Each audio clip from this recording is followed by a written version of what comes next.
Welcome to the Red, White, and You podcast, the official podcast of the Allen Americans professional hockey team. It's back and, of course, on the air every Friday, brought to you by our friends at Ellen's Restaurant. Well, honored to have a very special guest today.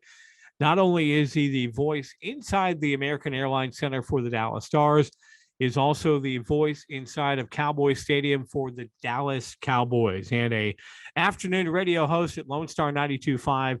The one and only Jeff Kay joins us on the Red, White, and You podcast. That is coming up next.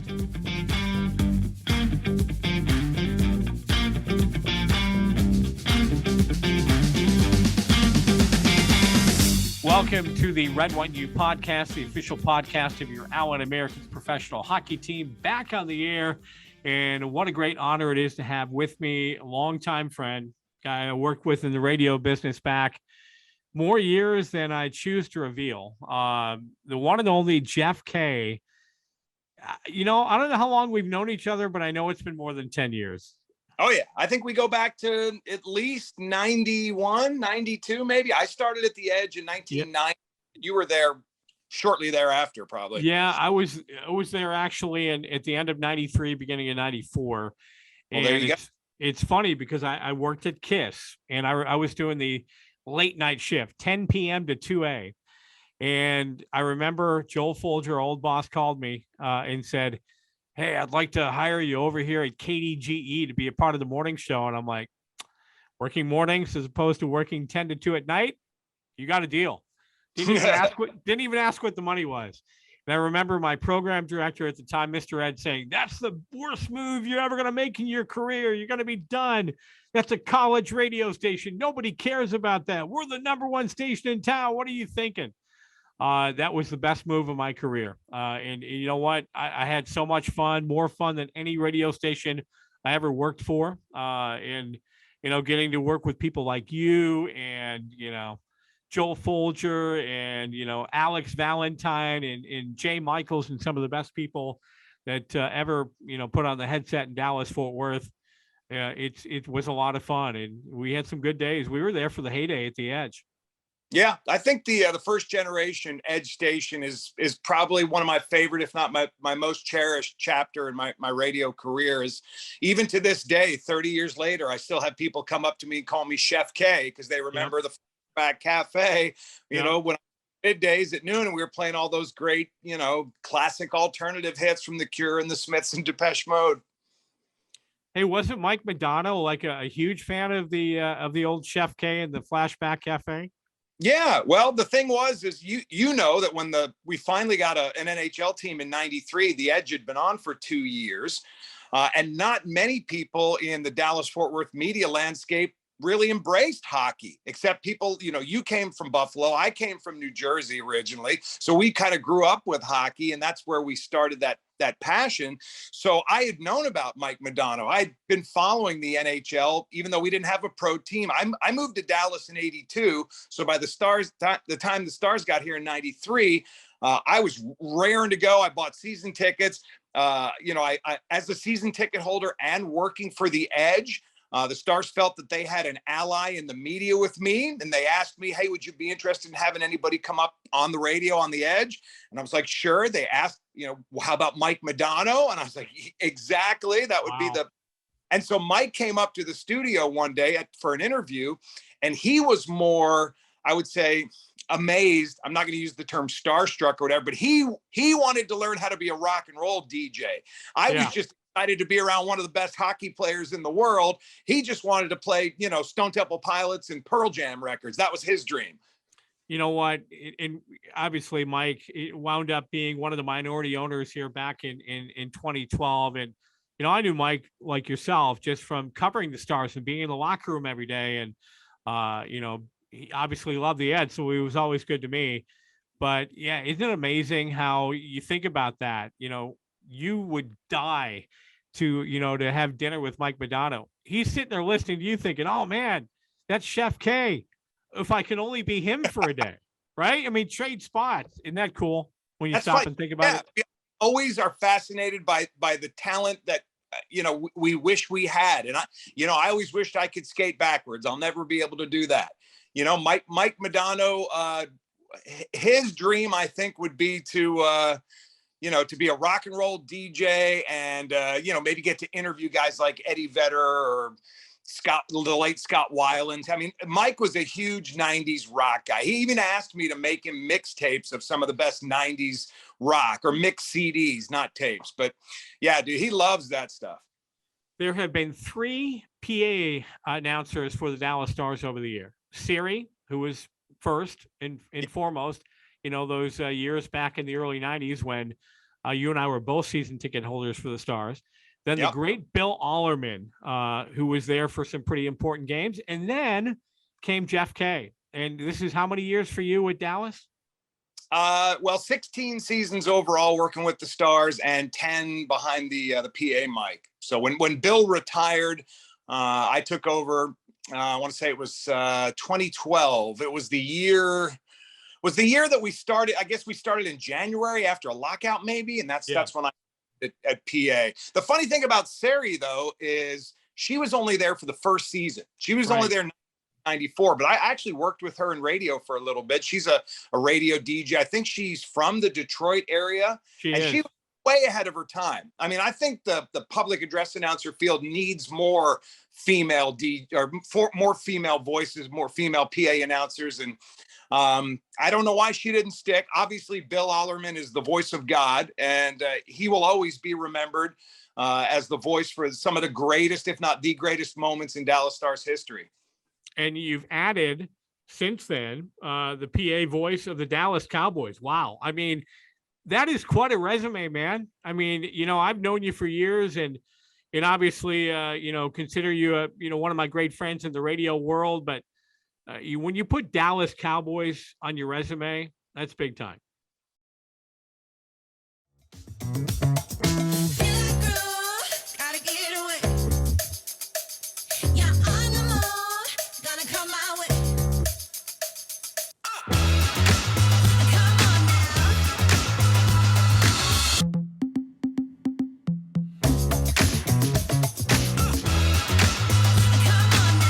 Get sunshine for the whole squad at Tropical Smoothie Cafe.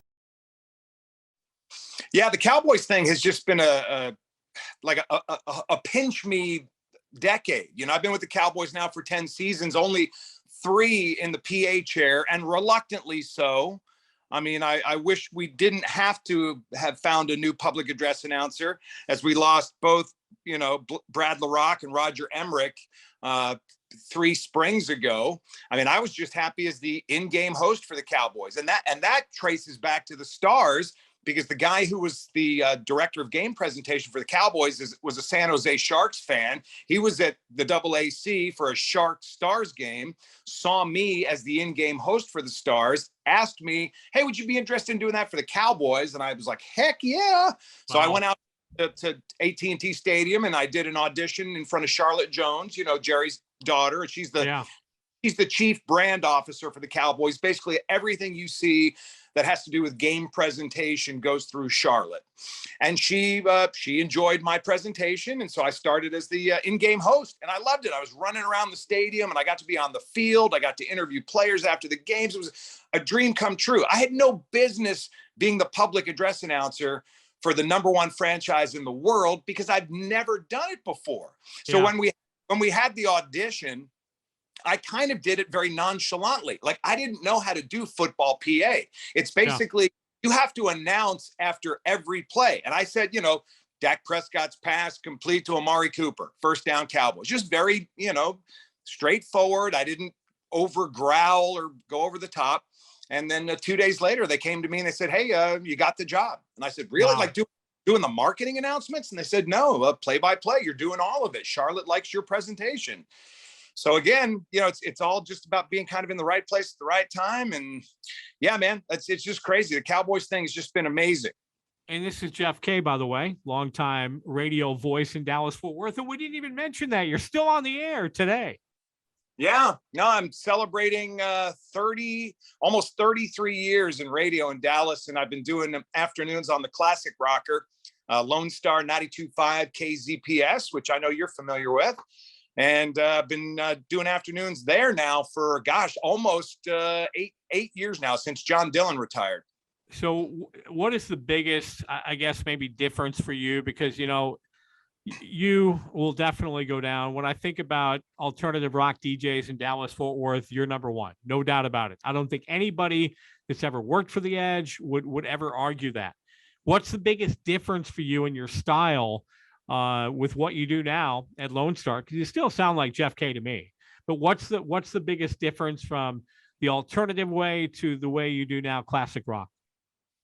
Well, I think the main difference these days is technology has advanced so far that, for the last 2 years, I've been broadcasting from my studio at home.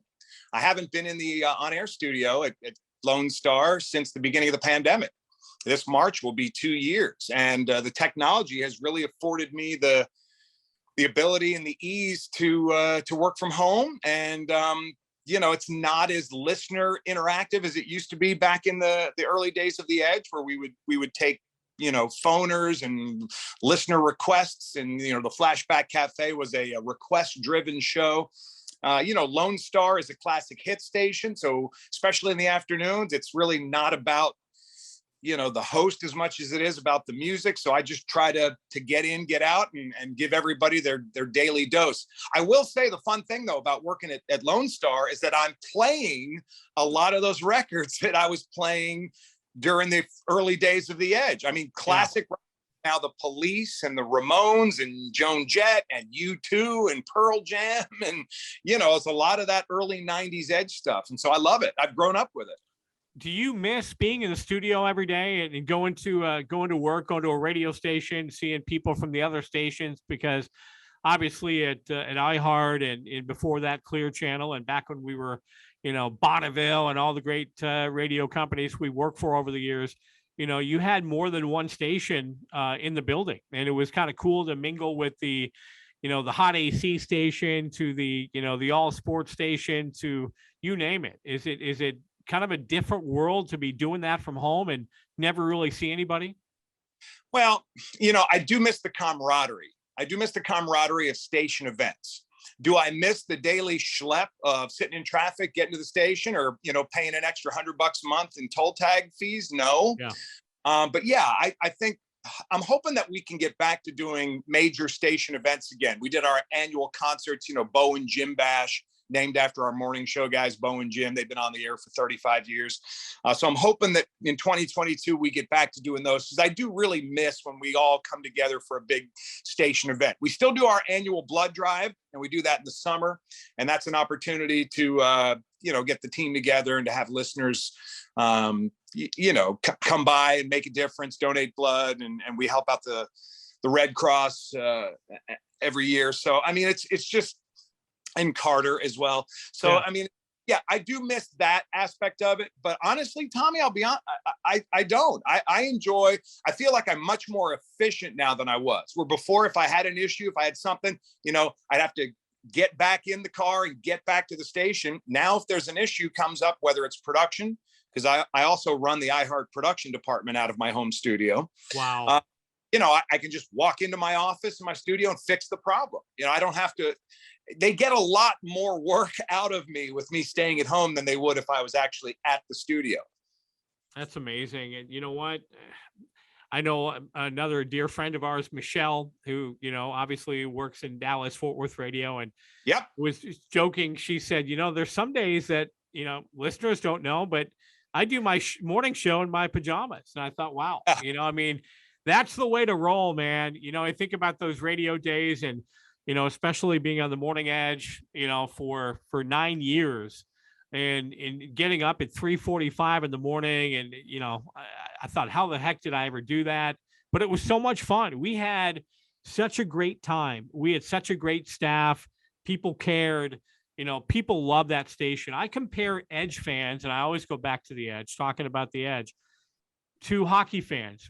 Back at Reunion, was it 17,777 was, the official attendance every game. And you weren't just a casual Edge fan. If you were an Edge fan, you were hardcore. You never stopped listening to the station. Those people would come out to remotes and treat you like family. It was definitely the greatest years of my life in radio. I'll agree with you. I think, and even to a certain extent these days, the classic rock audience is the audience that grew up on radio. You find a lot of the younger listeners these days, you're competing for their attention. They've got their phones, they've got their streaming, they've got their on demand, they've got their podcasts. Hello. But I think a classic rock listener, somebody that's listening to Lone Star, is maybe one of the last passionate, like the ticket calls them P1s. Because it reminds them of their glory days of listening to classic rock and their Camaro in high school. So I think our listeners at 92.5 do a great job of supporting our events. Whereas, I really couldn't tell you what to, like in alternative station, what are they doing promotionally these days that drives a passionate audience? I don't know if that's happening anymore. Below Zero Cryo, whole body cryotherapy stimulates the body's natural healing abilities through exposure to extreme cold. Cryotherapy was developed in Japan in 1978 as a treatment for rheumatoid arthritis. Over the past 3 decades, it's become even more popular as its performance-enhancing and general health and wellness benefits have become more well-known. Call Below Zero Cryo for an appointment today. 469-362-8191. Below Zero Cryo is located at 8715 Lebanon Road, Suite 400 in Frisco. I know this is going to be tough for you, Jeff, because you have worked, and done so many big events, all the Edge Fest events over the years, which were great. But if you were to rank for me the top 5 events or maybe people that you had a chance to interview, whether it was over the phone or in person or, at a venue, what would be your top 5 list of things you've done during your radio career? So just radio, not sports. Let's keep it to radio for a minute. Then I'll go to the sports side. Oh my gosh. Well, I think near the top of the list would have to be the time that I got to sing on stage with Sting. In August of 2000, when I was working at Merge Radio, we did a sound check party with Sting at Starplex, or it was called Smirnoff Music Center at the time. And invited listeners on stage during the sound check to sing songs. And he asked if any of our listeners wanted to come up, and all of our listeners were too shy. So I said, what the heck? I raised my hand, and he called me up, and we did a duet of Desert Rose. He told me I was a great singer, and I've got pictures to show my grandkids one day. So that's awesome. Yeah, that's definitely near the top.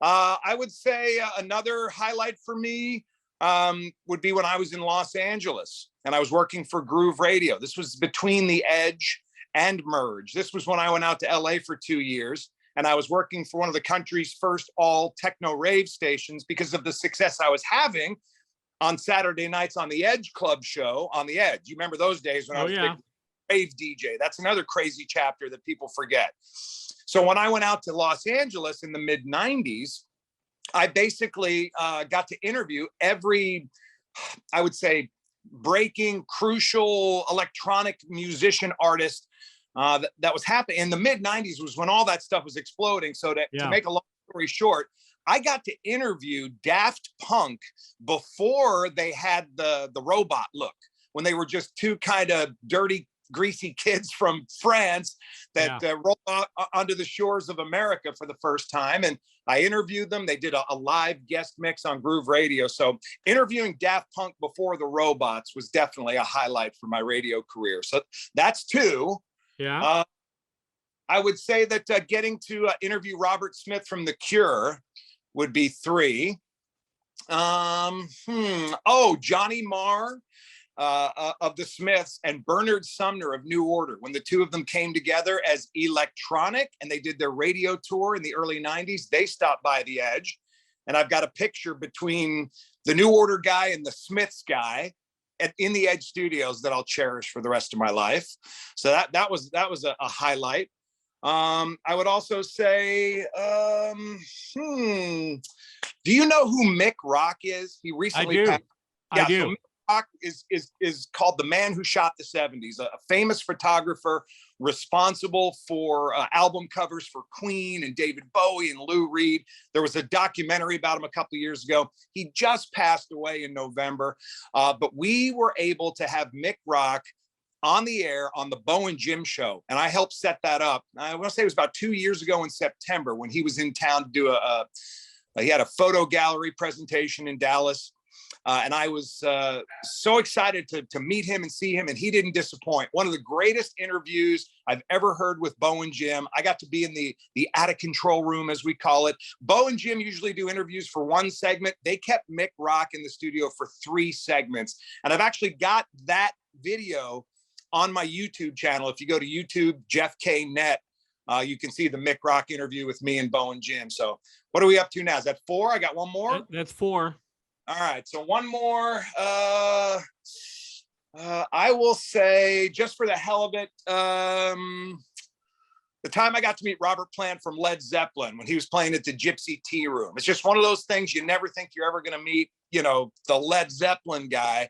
And he was just as sweet as can be, just one of the nicest guys, just kind as ever. And again, I've got another photo that I'll cherish the rest of my life, just getting to meet Robert Plant. I'm sure there's a million I forgot, Tommy, but off the top of my head, that's 5. Well, you know what? You mentioned the Cure earlier. My top 2 moments at the Edge was getting a chance to introduce the Cure on stage at Reunion Arena.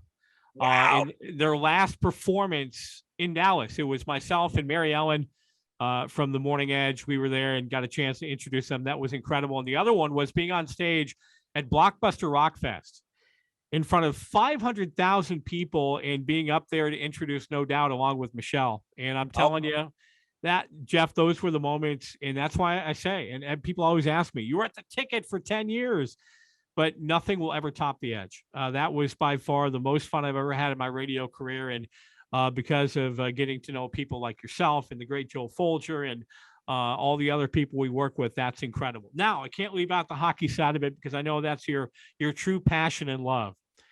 What is the greatest thing about working for the Dallas Stars? Because I know you've had a lot of great moments over the years. You mentioned, your relationship with Mike Modano, but what's the best thing about working for the Stars? I mean, it's just the fact that, I was a season ticket holder for a decade before I figured out a way for them to pay me to go to games, and they bought it. And that's the crazy thing, right? Because I grew up loving hockey, went without hockey for a decade when I moved to Texas. Then we finally got a team. Fortunate enough to work in radio, I developed a relationship with this team. And then that, kind of worked itself into music, then hosting, and now public address. I'm really just a fan that got lucky. I'm never in this job to make money. I'm never in this job for the glory. I try to bring the fans through everything that I do. If you follow me on social media, you know that when public address announcers were able to be at rinkside pre-COVID, I gave you a bird's eye view of what life was like at center ice. And, Jamie Benn, Tyler Sagan would interact with me, and I would give fans that perspective. So that's been really fun, is to just be the conduit between the action on the ice and the fans in the arena. And to think that now I've become the in-arena voice for the team that I love, I still, again, I have to pinch myself. I can't believe this is real. Last thing, and because you are a fan and a major fan, are you in awe of any of those guys? Jamie Benn, Tyler Sagan, Marty Turco back in the day. We know your bromance for Mike Modano, Brett Hall, those guys. But do you ever get in awe of those guys, or is it's part of the job now? No, all the time. I'm in awe of them. I'll leave you with this story, Tommy. Do you remember when Jamie Benn won the Art Ross Trophy? I do. Okay, so that was the final game of the season, and he needed 4 points to break the record. And I think Sidney Crosby was playing that same night, and we saw that Crosby was up by 3 or something, and we thought, oh, well, Jamie's going to be runner-up. So I want to say in the last minute of the game, Jamie either got an assist on a goal or he scored the goal. You probably know the details of that better than I do. So Jamie scores the goal or gets the assist. I think he scored the goal. He's skating around afterwards as the rest of the team comes over to him. They're all hugging in a big circle. The group of skaters slides right by me, in front of me at center ice in the penalty box. And I'm standing up against the glass, banging on the glass, cheering like, yes.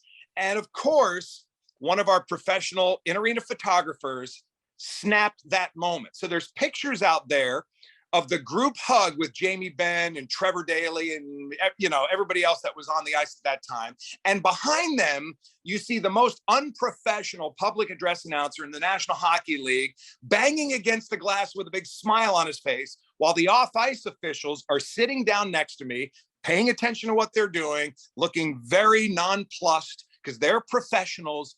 But I'm the fan that just witnessed the most amazing thing in the world. And for that moment, I forgot I was the public address announcer, and I was like going nuts in the penalty box. So yes, that's what being a fan first, that's the kind of thing that can almost get me in trouble sometimes.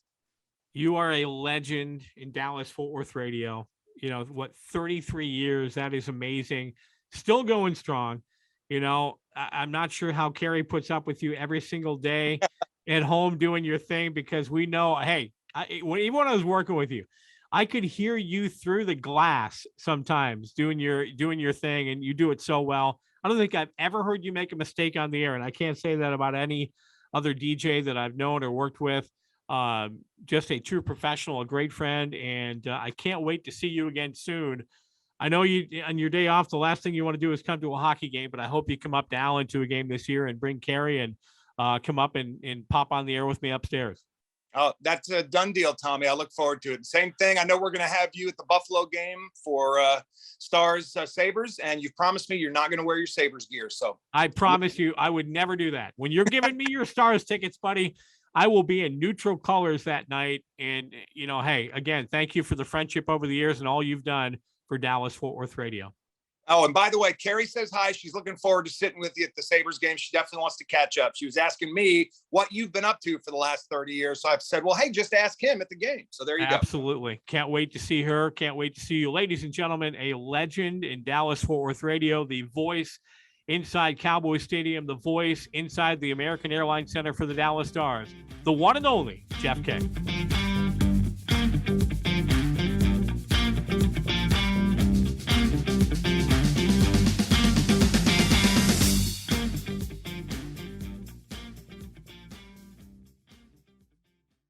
Hello, Americans fans. Former American defenseman Nolan Dakota here with a message from Fast Signs in Plano. Both Plano locations are independently owned and operated by myself and are proud partners with the Americans for this season and the Americans Drive for Five. At Fast Signs, we understand the burden this difficult time presents on businesses, and helping you to solve your changing visual communication and business challenges is our commitment. Mention this ad when you call Fast Signs in Plano for 10% off your next order. Fast Signs, more than fast, more than signs.